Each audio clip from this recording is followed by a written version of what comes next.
When I was younger, I was one who indulged in music, parties, and various intoxicating substances that would enhance those experiences. I count myself among the many who allowed their hedonism to run wild with enthusiasm. It came then as no surprise that I found myself attending festivals with a group of friends who, at the time, shared the same reckless mindset as me. For the record, and I say this without pride, I'm experienced in drug taking. While I don't particularly regret it, there was one experience that halted my drug use altogether. At the time, my fellow partygoers scoffed at this decision, since I didn't see any worth trying to explain to them what had happened. They would most likely have chalked it all up to substance-induced hallucination. I've had such hallucinations in the past, which tend to be the result of sleep deprivation and frequent redosing. I can safely say that none of them compare to the raw reality of this experience. It was the start of summer, and my friend Rachel had informed me that a group of them were heading over to an EDM festival a couple of states over. I'll refrain from divulging the location, as I feel I have already revealed too much by specifying my home country, but I was quick to take up the invitation. Hastily, I booked a ticket from the third batch release and began making preparations for the trip. It was a 3-day weekend festival, so tents and other supplies were required. Of course, I was readily prepared with all the required equipment, the festival most certainly not being my first. I'll spare you the long car journey to the location, but we could barely contain ourselves. With me were my buddies Chris, Robbie, and of course, Rachel. We hadn't been to this one before, and we vigorously discussed many topics, including how we were going to smuggle our pills and powders. I myself opted to bring MDMA powder and a few LSD blotters, planning to candy flip for the duration. I stuck to the ever-true ballsing method, which is exactly as it sounds, stuffing your baggies into your boxers before going through security. For people like us, the place was pretty much nirvana. It was set up in a rural area, bordering hilly woodland on one side. At least a dozen enormous festival tents were set up in a semicircular fashion, all playing EDM, but with different artists in the lineup. Paradise at the time. The first day went by in a blur. I was quick to dose up on MDMA, which kept me dancing through 8 hours of bliss. I don't recommend redosing, but damn if it isn't hard to avoid when everyone around you is doing just that. Peer pressure at its finest. We had joined with another group of like-minded individuals by the end of the day, and we decided we'd camp together. Robbie had the wonderful idea to have a campfire, but with the rules and regulations, we would have to go somewhere a little more removed. We decided to pack up our tents and move over into the woods that bordered the property. I was skeptical at first, but we came across a really nice spot at the top of a hill, from which the terrain descended and gave us a clear view of the treetops across the forest. Pretty much a perfect spot to watch the fiery sunset commonly associated with summer evenings, whilst also being out of eye and earshot from any uptight security personnel. After setting our tents up, drinking began without hesitation. The sun was getting low, and all in all I felt great, despite the onset of a calm down headed my way. We were able to gather up twigs and sticks fairly quickly being in a forest, and use spent beer packaging to get the fire going. "Hey, wanna bump?" Chris said, who I sat next to on a fallen log near the campfire. He offered a bag of shady powder, which I immediately recognized as ketamine. How could I have refused? It was such a perfect moment I couldn't put down a little dissociation. "You even have to ask?" A wide grin grew on his face, and he pulled out his car keys to scoop the powder. He sniffed a generous heap of the stuff before handing it to me. I crushed the bag a little, something Chris had forgotten to do beforehand, then took out a miniature snow-covered mountain and practically inhaled it. I tasted the drip a little, but it wasn't so bad in comparison to what I'd been consuming earlier in the day. I felt it immediately. "Whoa, holy shit, dude. Feels like something they tranquilize a fucking rhino with," I said, words already becoming jumbled and merged together. "I know, right? Didn't even open it earlier, been saving it for now." Robbie, Eagle-eyed for intoxicants practically teleported onto the log next to Chris. Probably just a side effect of the drug, but his sudden manifestation caused me and Chris to erupt in laughter. Robbie acted jokingly offended at this. "Didn't know there was an isomer that made you turn into an asshole," he chuckled. "Yeah, it's called dickhead, I mean," Chris said, barely containing his giggles. "Well, I'm feeling a little too respectful right now. Mind sharing?" "Of course," replied Chris, passing the paraphernalia to Robbie. Just then, a different feeling swept over me. It wasn't a feeling of nausea or anxiety, but it was like the late day sunlight was coming in pulses. Like I could feel the rays, as if they had weight and substance to them, increasing and decreasing in intensity as they swept across my face. I'd never felt anything like it from this type of drug before, so at the time I thought it was just a combination of whatever other chemicals were coursing through my veins in the moment. Tripping out, as one might call it. I chose to dismiss it and continue partying. Someone from the other group had brought out their speaker, a heavy and chunky thing that blasted bass into our bones. With the others dancing about the camp, I opted that one final redose of MDMA couldn't hurt. I'm not sure how long I flailed about in joy for, but when I went to sit down on the log for a breather, the horizon was already burning with a deep orange. "Need a cold one?" asked Robbie, who'd somehow pulled off the same teleportation trick from earlier. "Whoa, shit dude, you got me again. Just one of my natural skills. You want one or not?" Yeah, crack me one," I gasped, the exhaustion from the day finally catching up to me. Robbie opened the can and handed it to me, though it wasn't as cold as he'd promised. We sat there chatting for a while, gazing over the flittering leaves below, which reflected the dusk light. It felt serene, and I knew the money spent was not wasted. I became distracted at some point by a barely audible sound somewhere off in the distance. Again, I thought nothing of it. I wasn't a stranger to the hallucinations brought on after a heavy drug use, and I'd seen much worse. But the sound wasn't diminishing after some time, so I strained my ears to see if I could make out anything in particular. A light breeze had picked up, which made it more difficult, but after a short while I could definitely make something out. Machinery. That was the first word that came to my mind in an attempt to describe what I was hearing. The heavy clanking and whirring of fuel-powered mechanism operating on a building site.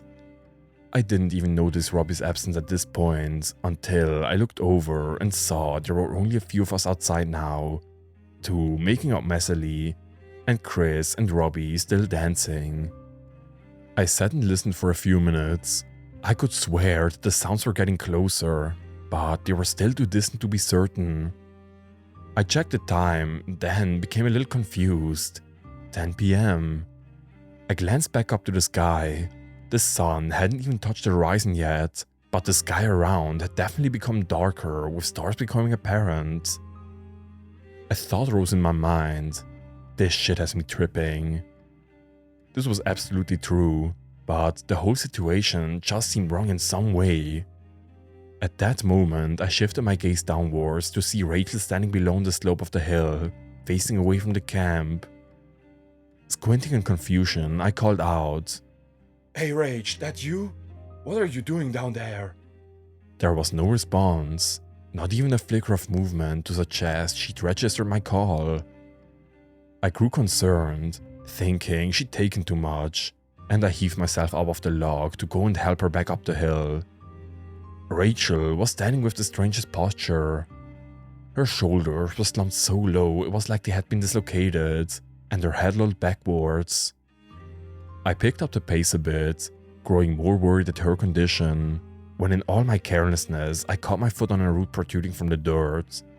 I tripped head over heels, almost comically, and rolled down to the bottom of the hill in a tumble of dust and twigs. Luckily, it wasn't too high or steep, but it was far enough that upon looking back up, the fire lot was but a faint orange haze which leaked over the brim of the hill. I was too shaken to realize at first, but after observing my surroundings, I could see that Rachel was nowhere to be found. Surely she wasn't so fucked up as to not notice the mess that I was rolling right past her. But then, where was she? No one stood above me on the slope, and I couldn't see anyone else around me. I realized then that this was one of those stupid calm-down hallucinations. I was pissed, seeing my white trainers now coated in a fine layer of brown dust, along with the rest of my clothing. Still, even with the realization, I found little comfort sitting on my ass, alone in a quickly darkening forest. I picked myself up off the ground and dusted my body down, but before turning to make my way back to camp, something caught my eye. The trees now blocked much of the sky, but the sun was still there, seemingly in the exact same place as earlier. From somewhere beyond the tree line above, there were these lines reaching out towards the sun. Very thin and barely visible, but they became more apparent the longer I stared. They moved in the most peculiar way, like hanging cables or tubes under the influence of gravity, swaying in curved arcs and terminating at the sun's edge. I wasn't so quick to credit this to some crazy visuals, however.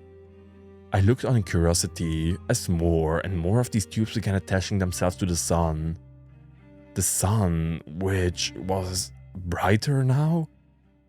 It was a dim orange previously, as sunsets tend to be, but now it looked more like it would during dawn, almost dazzlingly bright. I thought it had taken on a faint bluish hue, but with the drugs messing with my visual processing, I didn't dwell on that idea long. I willed myself to turn away and head back up the hill. My friends were probably worried with me gone, though they could equally have been completely unaware of my disappearance.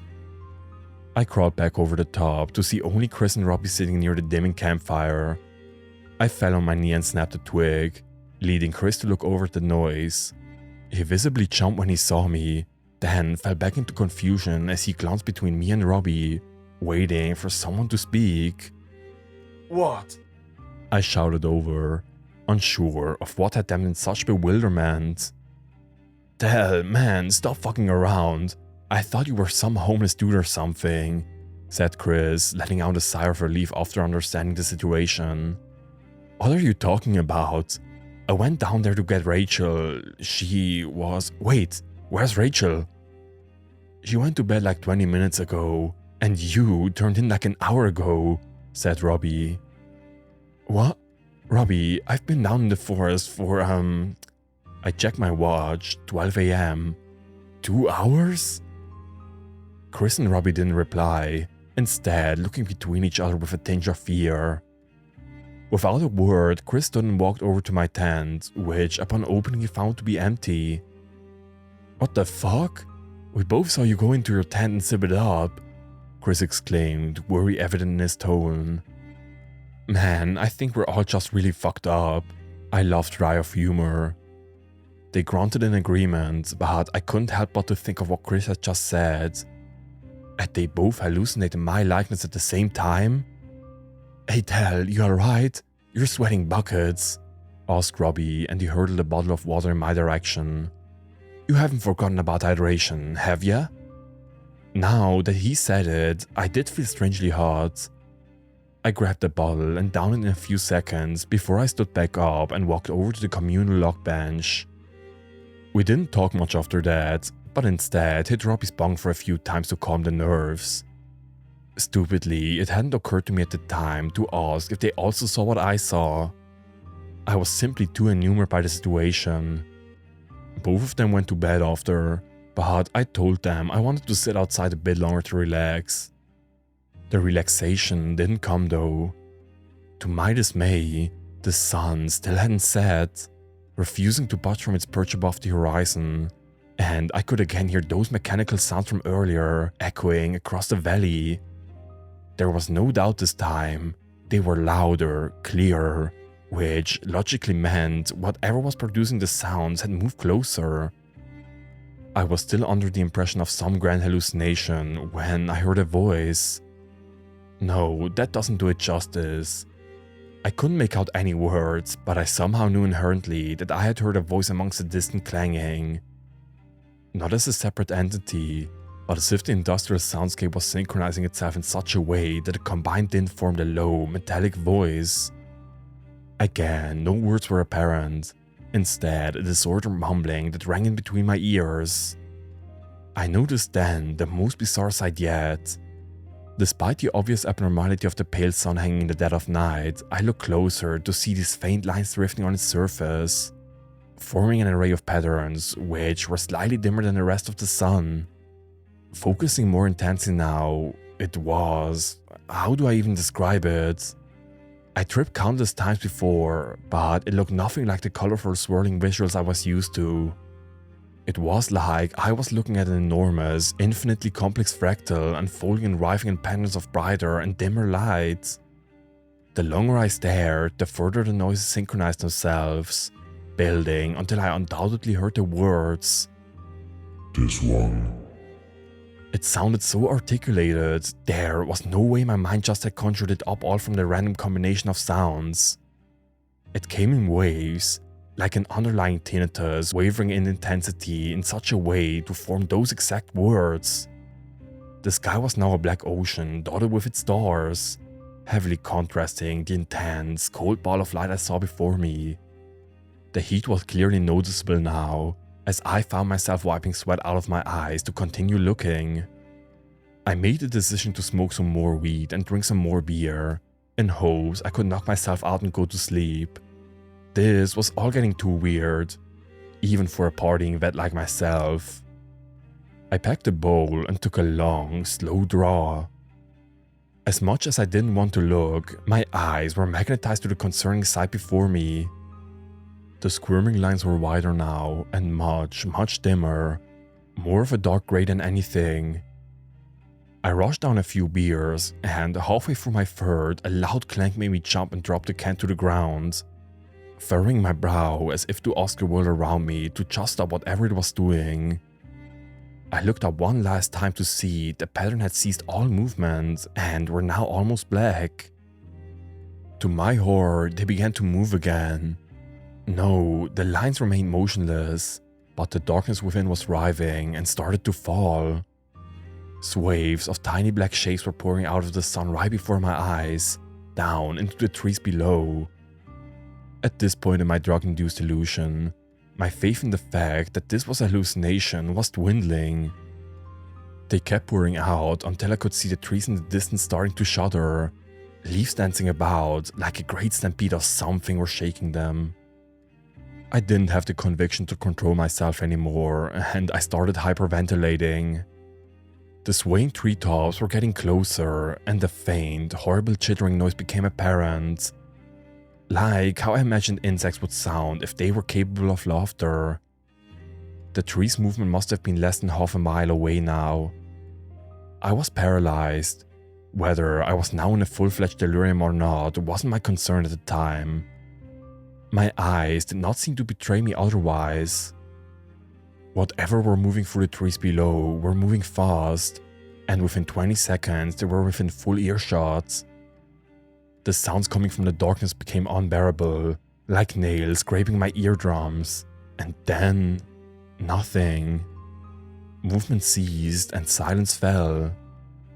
The fire still flickered dimly, preventing my eyes from adjusting to the swirling darkness weaving throughout the tree trunks downhill, and the crackling of the embers disturbed the thick, heavy silence preempting the camp.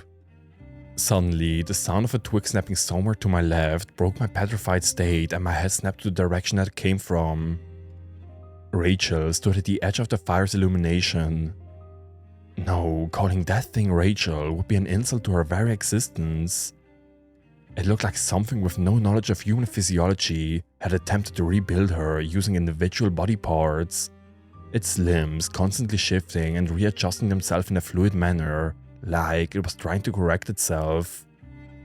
I took a step forward, jolting me off the log and onto my back.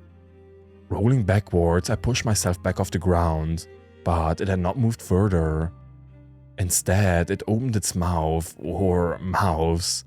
I couldn't tell how many it had at one time, constantly splitting and merging, combining and creating new holes. I couldn't see anything inside, just darkness. It began emitting these vile clicking and ringing noises which rose and fell, never finding a tone to settle on. And just like the sounds before, they started to synchronize into something semi-coherent. Whatever this was didn't seem to be able to copy Rachel's voice.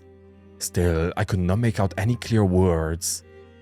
Imagine someone who doesn't understand English hearing the language spoken. That is how I felt listening to this abomination, like an auditory stroke. It appeared to give up after another moment and went quiet. Its mouth instead began multiplying, growing and expanding over its skin like Swiss cheese, until nothing that resembled a human remained. My eyes grew painful trying to focus on whatever stood in my presence. Nothing in my vocabulary can accurately describe the being. I can't really even remember how it looked. As hard as I tried, the form was just mentally incompatible. I can recall dark lines and shape, both sharp and organic, shifting in certainly more than 3 dimensions. There looked to be something peering out from the spasmodic blackness, something like monochrome faces all overlapping, separate but at the same time as one. They gazed out at me with an expression of intense sorrow, lips parting as if to talk, yet any words were snuffed out by that incomprehensible void. After what felt like hours, but probably was seconds, it started to move again, and as it moved, it began to take on a new form. Skin, hair, nails, fabric, all slipping and sliding, until the logo on my polo shirt became visible, emerging from underneath a dark fold. While this happened, movement stirred from the darkness below, countless shifting footsteps disturbing the forest floor. I wish I could describe further and in more detail, but that was the breaking point for me. I dropped the still smoking pipe, spun around and ran in the opposite direction. I ran onto the festival grounds, past a colorful sea of tents and drunk onlookers, before slipping in a cold puddle of someone's vomit and falling face first into the trash-littered ground. I awoke in a medical support tent at 11:30 a.m.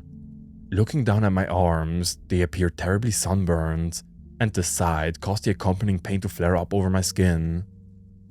I winced and looked around to absorb my surroundings. A staff member came over to me then, a kind-looking, middle-aged man with a bottle of some sort of lotion and another of water. "Hey kid, how you feeling? You got some terrible burns there, forget your sunscreen?" he asked. Yeah, lost the summer yesterday," I lied. "You gotta be more careful with that, kid. You can get skin cancer from it, you know?" Yeah, thank you. What's that bottle you have there?" "Oh, this? Just something to ease the skin. Trust me, you won't want to leave here without it." The burning that arose as I reached out for the bottle confirmed the statement. My skin was the color of a sunset and felt as hot as the sun itself. The thing is, I did put on sunscreen, multiple times even throughout the day, and I don't burn easily anyway. When we were at the camp, I felt absolutely fine. Well, before whatever happened that made me flee in terror. Chris and Robbie were waiting for me outside, faces carved with somber looks. They had with them all of our things packed up, tents, leftover drinks, all of it. My heart dropped when they told me that they had found Rachel's tent empty in the morning along with mine. A search team was called into the site to scour the woods for any evidence of where she could have gone, but their efforts had thus far been fruitless. Though I had a feeling they would not even find the slightest indication that she had ever been there, bar her tent and belongings. Robbie insisted on staying behind to help with the search while Chris and I made the journey home. The leather seats in Chris's car were a painful nuisance, sticking to my clammy, sunburned skin at the slightest touch. I didn't have the energy to complain though. We arrived back at my house and called Robbie with a dwindling hope, which for me had already dried up completely. But of course, no news had surfaced. Rachel was never found. Even after the case was extended into multiple jurisdictions, any trail the police may have had soon ran cold. I haven't told my friends, but I know now that Rachel is undoubtedly lost forever to something beyond our comprehension. After all, how could they believe me, given our drug use that night? Grieving is one thing, but grieving, knowing you can't tell the truth about what happened, is a different beast altogether. While I was changing my clothes that day, I noticed something peculiar. My blue polo no longer held the embroidered brand logo on its left breast as it once had. I still shudder at the implications of what may have happened if I'd stuck around any longer to find out. I don't participate in that life anymore really. I still see those friends, but on the craziest of nights I never go further than drinking or smoking. Usually not even in combination. Probably for the best anyway. Those words linger in my head still. This one. Were they referring to me? I really don't have any rational explanation for what happened that night. What those beings were, their motives, needless to say, the image of that pale sun unfolding is forever etched into my memory. All I can say now is that if the sun stops setting and hangs there like a glazed over eye, don't stay to see it open up. Don't be brave or curious.